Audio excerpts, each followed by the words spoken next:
Magandang araw mga kapuso, ito po ang mga ganap na dapat po natin abangan dito lamang po sa Mami Dearest dahil ilang araw na lamang po ay magtatapos na nga po ang pinakaabangan na teleserye ng lahat mga kapuso, at talaga namang pong napakagaling dito sina Katrina Halili at si Camille Prats, ganun na rin po si Shane Saba, at mangyayari nga po ang inaasahan ng lahat na ang happy ending ay ang magpapakasal muli sila Danilo at Emma mga kapuso.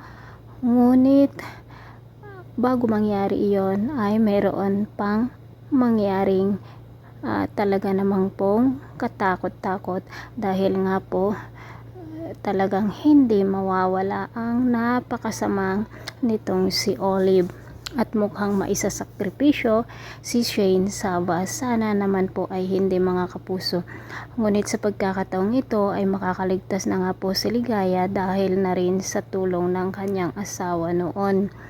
Ngunit mga kapuso, hahadlangan nga ni Emma ang maggaganap na kasal ni na Danilo at Shade. Ngunit ang kapalit naman nito ay ang paghihiganti muli ni Olive, at dito nga po madadamay si Mookie.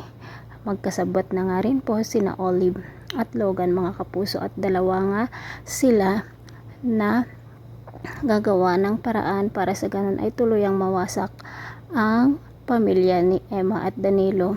Ngunit syempre ang happy ending ay ang magkakatuluyan muli sina Emma at Danilo.